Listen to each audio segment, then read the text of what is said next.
میں نے سبری سنی اور آج میڈیا کے مختلف آؤٹ لیٹس کو دیکھتے ہوئے ایک دو چیزیں نظر سے گزریں، جو خاص طور پر ایک جو آرٹیکل تھا، ہمارے دوست ہیں عدنان رحمت، پہلے تو ہمیں صرف یہی تھا کہ صرف وہی لکھتے ہیں، لیکن آج ایک بلاگ عصمت جبین صاحبہ کا دیکھا تو خوشی ہوئی کہ دونوں میاں بیوی لکھتے ہیں ماشاءاللہ، اور اچھا لکھتے ہیں۔ ایک نے اردو کی ڈومین سنبھالی ہوئی ہے ڈوئچے ویلے اردو کے ساتھ، اور دوسرے جو ہیں وہ مختلف اخباروں میں انگریزی میں لکھتے ہیں، اور بیلنسڈ اپروچ ہے، اور جہاں تک ہو سکے جس حد تک حقائق وہاں پریزنٹ کرنے ممکن ہیں اس سے دو چار قدم آگے بڑھ کے لکھتے ہیں۔ تو اس حوالے سے آج یہ مضمون ہم نے عصمت جبین صاحبہ کا دیکھا، خیال یہ آیا کہ پچھلے تقریباً 2 ہفتے ان ایشوز کے اوپر ہم مختلف حوالوں سے بات کرتے رہے، اور یکمونہ وہ احساس تھا کہ شاید ہم ہی بول رہے ہیں، اور اس کو وہ ون سائیڈڈ اپروچ گرداننے والے جو ہیں وہ شاید اس میں کود پڑیں اور کہیں کہ جناب یہ انہی کو یہ مسئلے نظر آتے ہیں۔ پتہ چلا کہ نہیں، وہ صرف ہمیں نظر نہیں آ رہے، وہ سب لوگ اس کو اسی طرح سے محسوس کر رہے ہیں۔ تو میں نے یہ سوچا کہ ایک تو ان کے آرٹیکل میں سے کچھ حصہ آپ کو سنایا جائے، بتایا جائے۔ انہوں نے بھی اس کا عنوان ہی یہ رکھا ہے اپنے بلاگ کا کہ مذہب اور عبادت عوام کا کام ہے، ریاست کا نہیں۔ تو اس میں یہ بتایا انہوں نے شروع میں کہ 2 طرح کے ممالک ہیں، ایک تو جو سیکولر اصول کے تحت ریاستی سطح پر خود کو as a Malik, as a ریاست کسی بھی مذہب کے ساتھ جوڑتے نہیں ہیں، بلکہ عوام کے ساتھ ان کی کمٹمنٹ ہوتی ہے، اور دوسرے وہ ممالک ہیں جنہیں عملی طور پر مذہبی ریاستیں کہا جاتا ہے۔ پاکستان کہتی ہیں کہ پاکستان آئینی طور پر نہ صرف ایک مذہبی بلکہ اسلامی ریاست ہے۔ حال ہی میں پاکستان میں چند ایسے واقعات رونما ہوئے ہیں جو اپنی نوعیت میں بہت منفرد تو نہیں، مگر ایک مذہبی ریاست کے طور پر ملک کو درپیش اس طرح کے مسائل کی نشاندہی بہرحال کرتے ہیں، جن سے معاشرے میں مختلف طبقات سے تعلق رکھنے والے اور مختلف طرز فکر کے حامل افراد کے لیے جان و مال کا خطرہ پیدا ہو جاتا ہے۔ تو وہ کہتی ہیں کہ ایک نجی حیثیت میں ایک پیشہ ورانہ صحافی اور سماجی یا انسانی حقوق کے کارکن کے طور پر میرے لیے بھی کہتی ہیں کہ کچھ ایسے سوال ہیں کہ مجھے اٹھانے چاہیے اور میں اٹھا رہی ہوں، اور وہ ان کا کہنا ہے کہ یہ صرف میرے سوال نہیں ہے، بلکہ اس طرح کے سوالوں کا سامنا مجھ جیسے لاکھوں شہریوں کو ہے اس وقت، اور ان کے جوابات ریاست کی ذمہ داری ہے کہ وہ کسی نہ کسی طرح اس کے تسلی بخش جواب دیں، جو کہ ابھی تک نہیں ہیں۔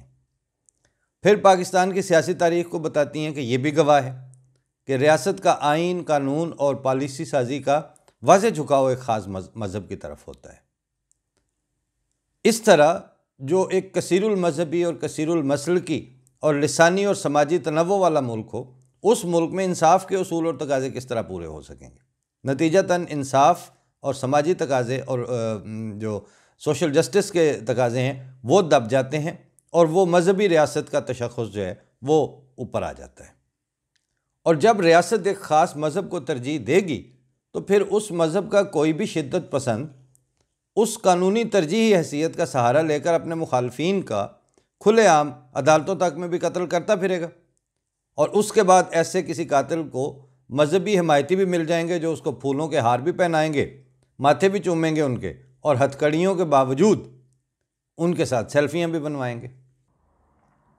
پھر اس کے ساتھ ہی آج ہمیں سوشل میڈیا پہ ہی علی اکبر ناطق ہمارے دوست ہیں، ناولسٹ ہیں، افسانہ نگار ہیں، رائٹر ہیں،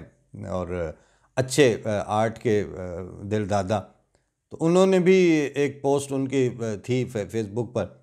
کہ وہ کراچی میں 3 FIR یا 3 جرائم جو صحابہ کی کیا لسٹ دی گئی ہے جی، اس میں وہ بتایا گیا جی کہ معاویہ اور یزید اور ابو سفیان کے حوالے سے FIR کٹی ہے کہ جی ان کو برا بھلا کہا گیا ہے۔ تو اب وہ جو محرم سے ذرا پہلے پنجاب اسمبلی نے جو تماش بینی کرنے کی کوشش کی تھی ایک دفعہ، اور جو بل شل پاس کر کے تو جس طرح ان کو باؤنڈ کرنے لگے تھے، اور پھر اس پہ جو وفد بازی ہوئی تھی، اس کے اب نتائج کہیں نہ کہیں سامنے آ گئے۔ پھر یہ خبر بھی ہے کہ اب وہ جو علماء کی مختلف جگہوں پہ پریس کانفرنسیں ہیں کہ جو محرم کے حوالے سے جو گزرا ہے ابھی 9ویں 10ویں کے حوالے سے، وہاں کس لیول پر رفٹ سامنے آئی ہیں اور کس لیول پر اس کو میڈیا بلیک آؤٹ کرنے کی کوشش کی گئی ہے، اور پھر وہ کہیں کہیں سے رسک کے تو اس کا اثر اور اس کی آ رہی ہیں سامنے خبریں۔ یہ کوئی ایک دن کی بات تو نہیں تھی، آپ اس طرف چل پڑے ہوئے تھے اور غیر ذمہ داری کا مظاہرہ کرنے میں ایک دوسرے سے سبقت لے جانے کی کوشش کر رہے ہیں۔ یہ سلسلہ اگر رہے گا تو وہ پھر وہی ہے کہ دل کا جانا ٹھہر گیا ہے، صبح گیا یا شام گیا۔ عصمت جبیں بھی محب وطن پاکستانی ہیں اور اوپر سے صحافت کا بھی ان کا عرصہ دراز ہو گیا ہے، ملکی اور بین الاقوامی پر سطح پر لکھتے ہوئے، تو ان کو بھی ظاہر ہے وہی ان کے سامنے ریزرویشنز ہیں جو وسعت اللہ خان صاحب کے سامنے ہیں، لکھیں گے بھی، مگر یہ بات کرنی ان کے لیے کافی مشکل ہے کہ یہ اب جانبداری کا جو سوال پیدا ہونے لگا ہے، ریاست کی پسند ناپسند اور کسی ایک مذہب کا دھڑا اور دوسرا مسلک اور تیسرا مسلک، یہ جو درمیان میں 30-40 سالہ خاموشی تھی 74 کے بعد، جس دن وہ ایک آئینی امینڈمنٹ ہوئی تھی دوسری ترمیم، اس وقت شادیانے بجانے والا تو طبقہ بہت ہی قلیل تھا، تھوڑے سے وہ اس سطح کے بے وقوف تھے، وہ جو باقی صاحب فہم تھے ان کا جو چپ کر جانا تھا اس وقت سے لے کے آج تک، یہ اس کا پھل ہے، یہ اس کی فصل پکی ہوئی ہے اس وقت۔ جو احمدیوں پہ تو جو ہے نا ہم پہ گزری سو گزری مگر شب ہجراں، ہمارے اشک تیری عاقبت سنوار چلے، تو یہ ان کے اشک ہیں جو اب وہ آپ کے سامنے آ رہے ہیں۔ لیکن اس وقت بھی کسی ایسے کوارٹر سے جو کرتا دھرتا کہلاتے ہیں، وہاں سے کوئی فیصلہ کن اس کا سد باب ہوتا ہوا نظر نہیں آ رہا۔